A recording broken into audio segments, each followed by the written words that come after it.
हरे कृष्ण। ओम श्री विष्णवे नमः। बृहस्पति देवता की जय। हे बृहस्पति देव, आप ब्रह्मा जी की वाणी के धारक, सत्य और धर्म के रक्षक हैं। आज बृहस्पतिवार के शुभ अवसर पर हम सभी आपके चरणों में नमन कर इस पवित्र कथा की शुरुआत कर रहे हैं। जो भी श्रद्धालु इस कथा को आदर पूर्वक सुने, उसकी बुद्धि शुद्ध हो, उसके कष्ट समाप्त हो और जीवन में सुख और सौभाग्य की प्राप्ति हो। प्रिय श्रोताओं, इस कथा को पूरा सुनिएगा। कथा को बीच में अधूरा छोड़कर बृहस्पति देवता का निरादर मत कीजिएगा। बृहस्पतिवार व्रत की पौराणिक कथा के अनुसार प्राचीन समय की बात है। भारतवर्ष में एक राजा राज्य करता था। वह बड़ा प्रतापी और दानी था।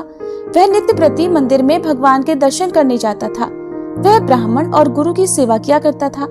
उसके द्वार से कोई भी याचक निराश होकर नहीं लौटता था। वह प्रत्येक गुरुवार को व्रत रखता और पूजन करता था।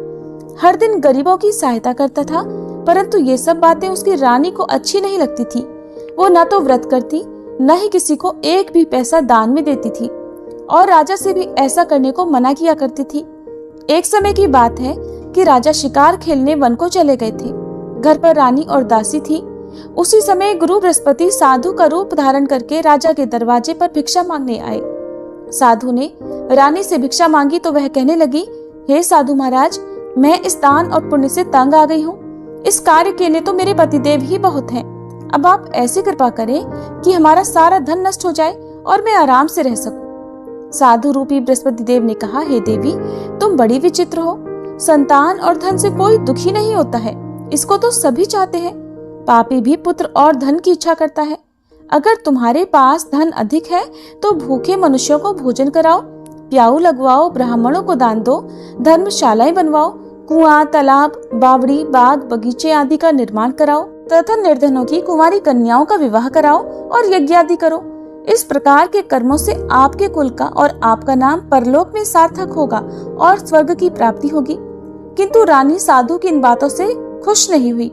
उसने कहा, हे साधु महाराज, मुझे ऐसे धन की बिल्कुल आवश्यकता नहीं जिसको मैं अन्य लोगों को दान दूं या जिसको रखने और संभालने में ही मेरा सारा समय नष्ट हो जाए।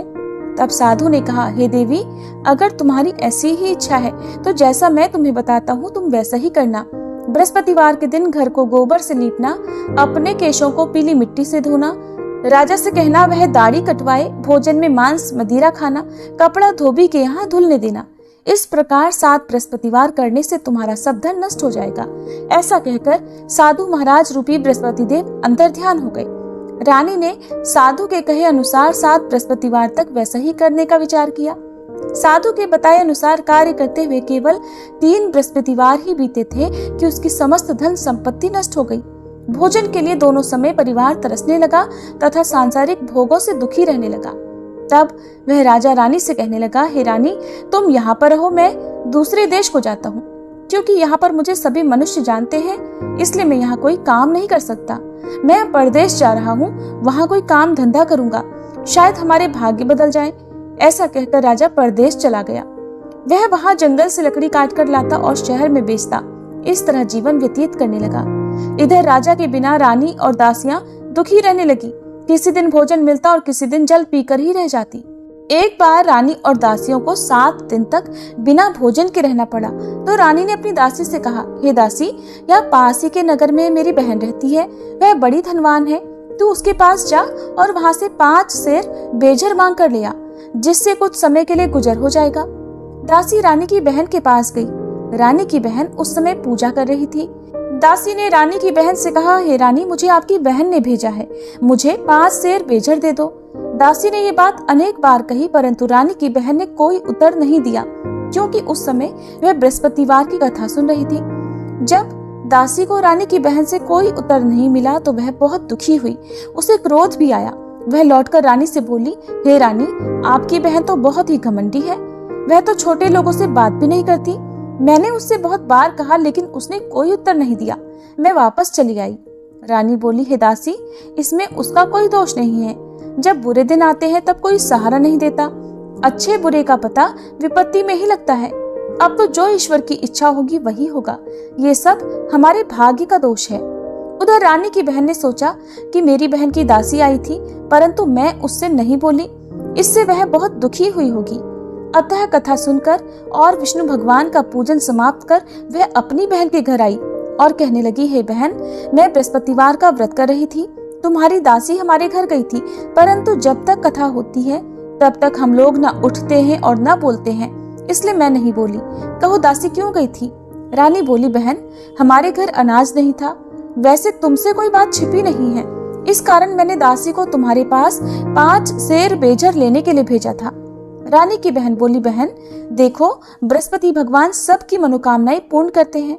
देखो, शायद तुम्हारे घर में अनाज रखा हो। ये सुनकर दासी घर के अंदर गई तो वहां उसे एक घड़ा बेजर का मिल गया। उसे बड़ी हैरानी हुई, क्योंकि उसने एक एक बर्तन देख लिया था। उसने बाहर आकर रानी को बताया। दासी अपनी रानी से कहने लगी, हे रानी देखो, वैसे हमको जब अन्न नहीं मिलता तब हम रोज व्रत ही तो करते हैं। अगर इनसे व्रत की विधि और कथा पूछ ली जाए तो उसे हम भी किया करेंगे।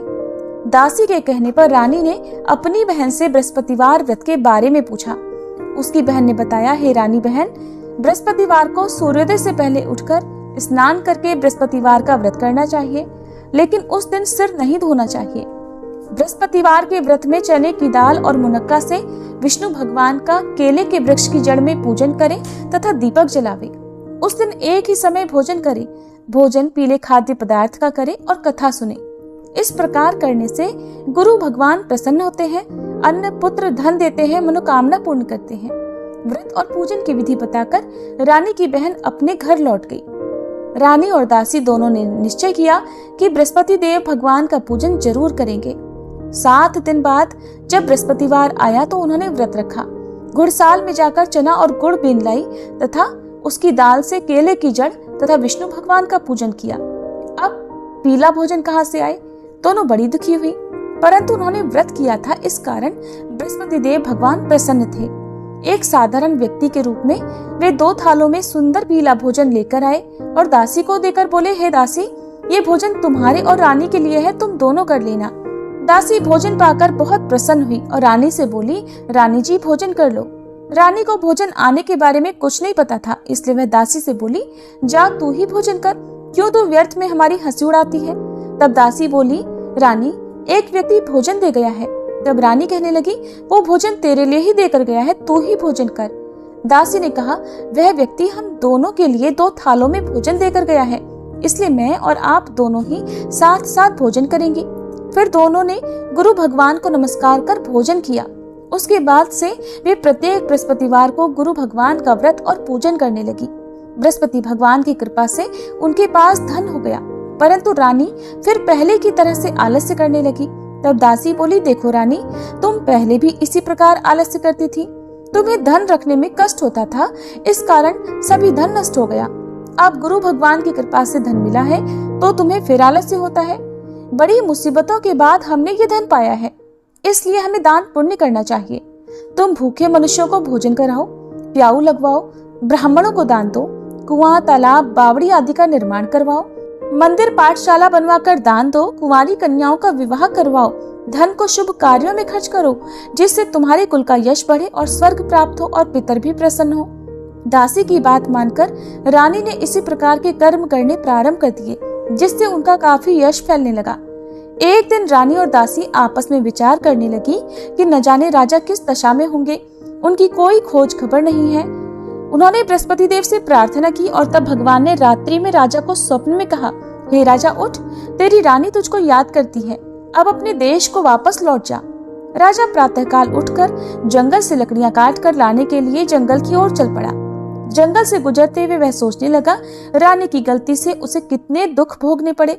राजपाट छोड़कर उसे जंगल में आकर रहना पड़ा। जंगल से लकड़ियां काटकर उन्हें बेचकर गुजारा करना पड़ा।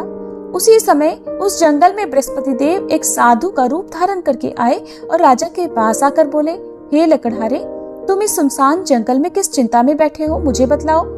ये सुनकर राजा की आंखों में आंसू भर आए और साधु की वंदना करके वह बोला, हे प्रभु, आप सब कुछ जानने वाले हैं। ऐसा कहकर राजा ने साधु को अपनी संपूर्ण कथा सुना दी।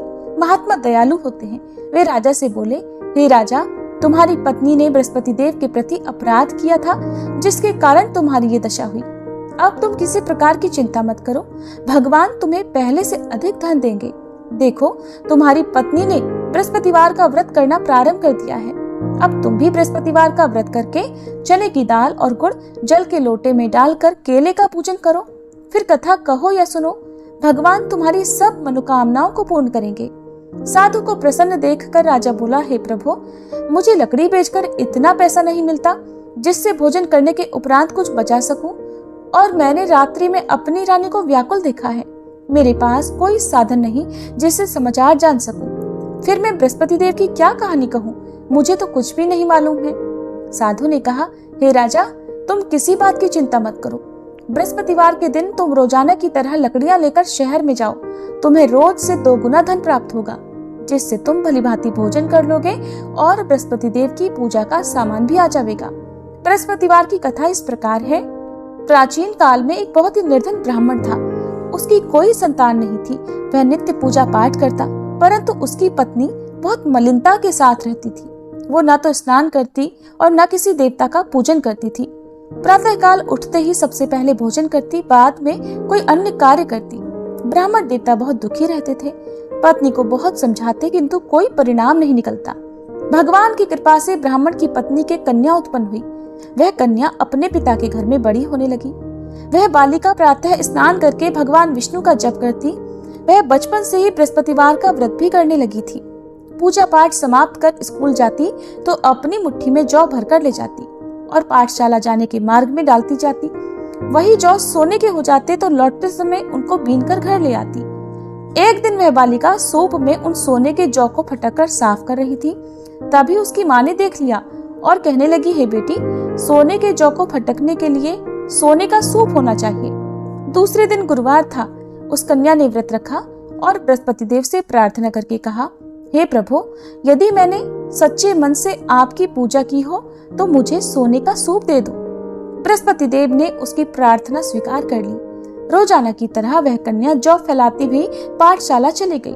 पाठशाला से लौटकर जब वह जौ बीन रही थी तो बृहस्पति देव की कृपा से उसे सोने का सूप मिला। उसे वह घर ले आई और उससे जौ साफ करने लगी, परंतु उसकी माँ का वही ढंग रहा। एक दिन की बात है, वह कन्या सोने के सूप में जौ साफ कर रही थी। उस समय उस नगर का राजकुमार वहां से होकर निकला। इस कन्या के रूप और सोने के सूप में जौ को साफ करते देखकर वह उस कन्या पर मोहित हो गया। राजमहल आकर वह भोजन तथा जल त्याग कर उदास होकर लेट गया। राजा को जब राजकुमार द्वारा अन्न जल त्यागने का समाचार मिला तो अपने मंत्रियों के साथ वह अपने पुत्र के पास आए और बोले, हे बेटा, तुम्हें किस बात का कष्ट है? किसी ने अपमान किया है अथवा कोई और कारण है? मुझे बताओ, मैं वही करूंगा जिससे तुम्हें प्रसन्नता हो। तब राजकुमार ने अपने पिता की बातें सुनी और बोला, मुझे आपकी कृपा से किसी बात का दुख नहीं है। किसी ने मेरा अपमान नहीं किया है, परंतु मैं उस लड़की के साथ विवाह करना चाहता हूँ जो सोने के सूप में जौ साफ कर रही थी। ये सुनकर राजा आश्चर्य में पड़ गया और बोला, हे बेटा, इस तरह की कन्या का पता तुम ही लगाओ। मैं उसके साथ तुम्हारा विवाह अवश्य ही करवा दूंगा। राजकुमार ने राजा को उस लड़की के घर का पता बतलाया। मंत्री उस लड़की के घर गया और राजा का आदेश ब्राह्मण को सुनाया। कुछ ही दिन बाद ब्राह्मण की कन्या का विवाह राजकुमार के साथ संपन्न हो गया। कन्या के घर से जाते ही उस ब्राह्मण देवता के घर में पहले की तरह गरीबी का वास हो गया। अब भोजन के लिए भी अन्न बड़ी मुश्किल से मिलता था। एक दिन दुखी होकर ब्राह्मण अपनी पुत्री से मिलने गया।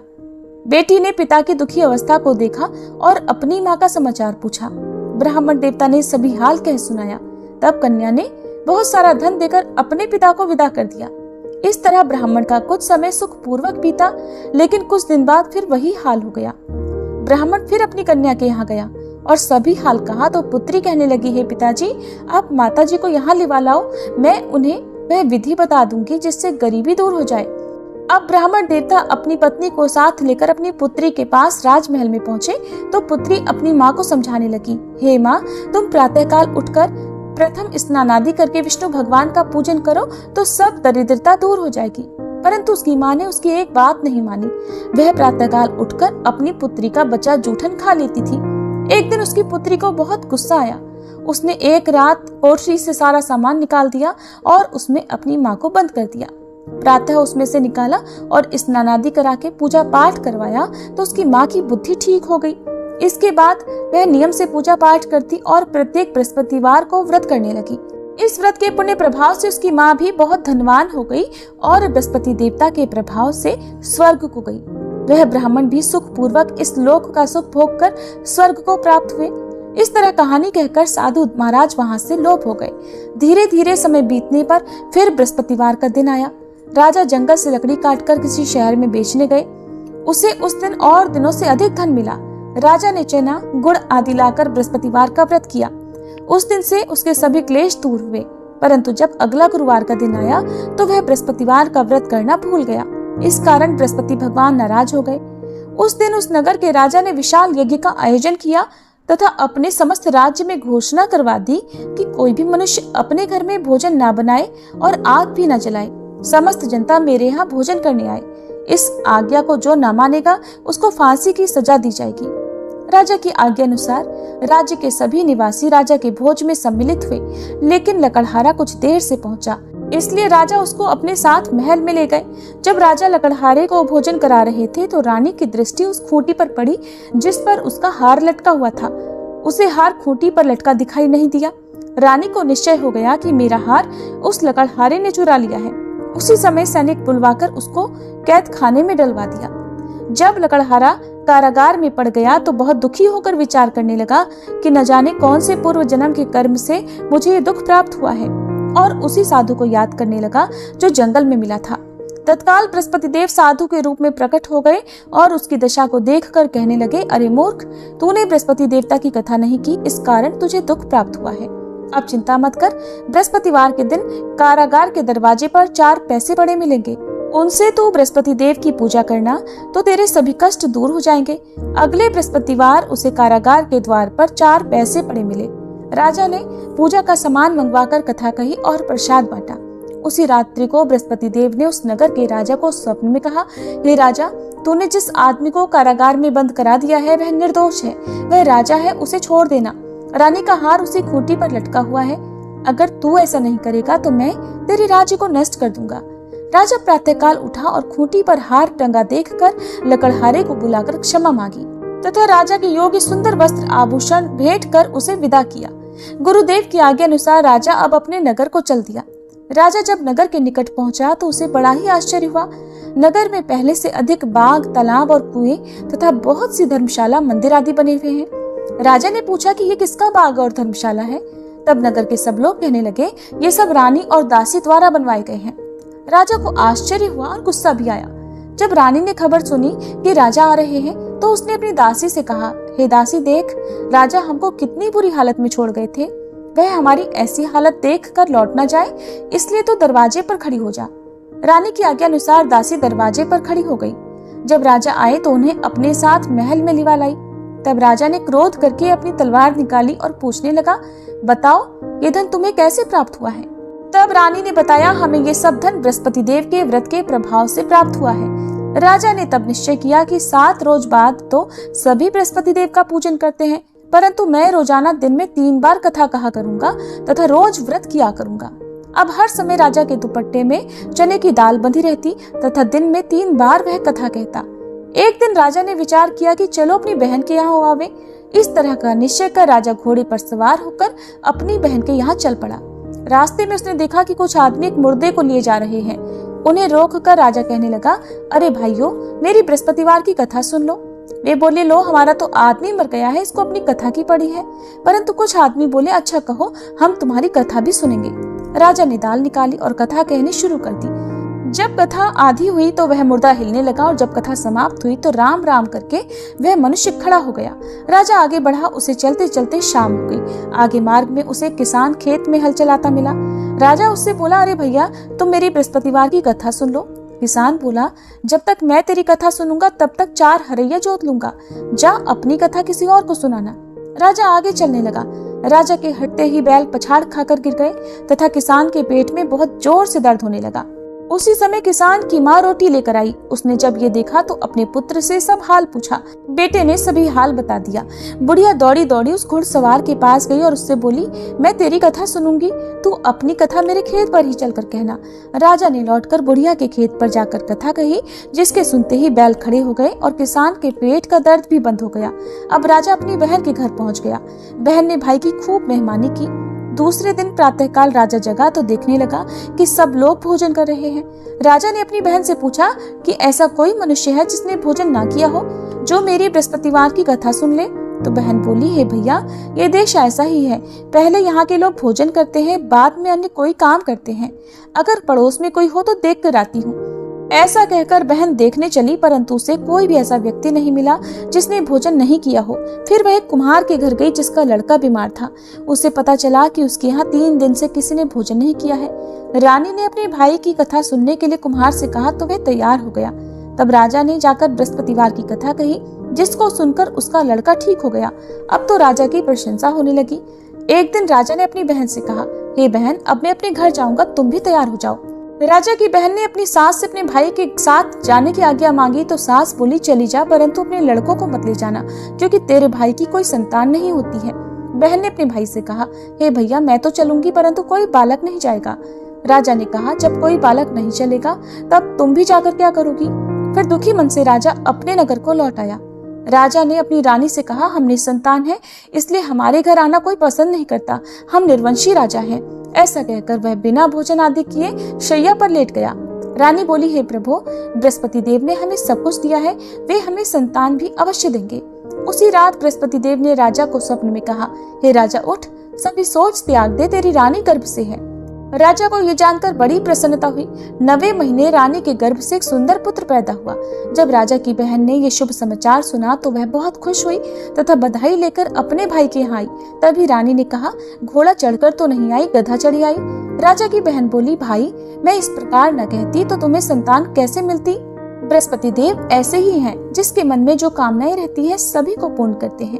जो सद्भावना पूर्वक बृहस्पतिवार का व्रत करता है और कथा पढ़ता है अथवा सुनता है, दूसरों को सुनाता है, बृहस्पति देव उसकी सभी मनोकामनाएं पूर्ण करते हैं। बृहस्पति देव उनकी सदैव रक्षा करते हैं। जो संसार में सद्भावना और सच्चे मन से बृहस्पति देव का पूजन करते हैं, उनकी सभी मनोकामनाएं उसी प्रकार पूर्ण होती हैं जैसे रानी और राजा ने बृहस्पति देव की कथा का गुणगान किया, उनकी सभी इच्छाएं बृहस्पति देव ने पूर्ण की। मनुष्य को हृदय से उनका मनन करते हुए जयकार करनी चाहिए। प्रेम से बोलिए, बृहस्पति देवता की जय। ये थी बृहस्पतिवार व्रत कथा। अब सुनिए आरती। ओम जय बृहस्पति देवा, स्वामी जय बृहस्पति देवा, छिन छिन भोग लगाऊं कदली फल मेवा। ओम जय बृहस्पति देवा, तुम पूर्ण परमात्मा, तुम अंतर्यामी, स्वामी तुम अंतर्यामी। जगत पिता जगदीश्वर, जगत पिता जगदीश्वर, तुम सबके स्वामी। ओम जय बृहस्पति देवा, चरणामृत निज निर्मल, सब पातक हरता, स्वामी सब पातक हरता। सकल मनोरथ दायक, सकल मनोरथ दायक, कृपा करो भरता। ओम जय बृहस्पति देवा, तन मन धन अर्पण कर, जो जन शरण पड़े, स्वामी जो जन शरण पड़े। प्रभु प्रकट तब होकर, प्रभु प्रकट तब होकर, आकर द्वार खड़े। ओम जय बृहस्पति देवा, दीन दयाल दयानिधि, भक्तन हितकारी, स्वामी भक्तन हितकारी। पाप दोष सब हरता, पाप दोष सब हरता, भव बंधन हारी। ओम जय बृहस्पति देवा, सकल मनोरथ दायक, सब संशय तारो, स्वामी सब संशय तारो।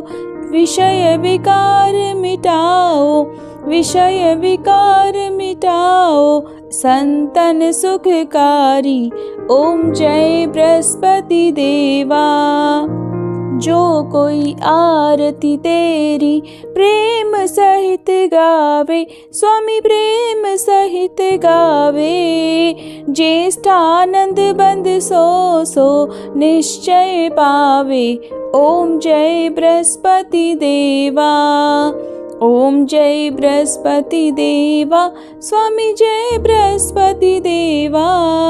छिन छिन भोग लगाऊं कदली फल मेवा। ओम जय बृहस्पति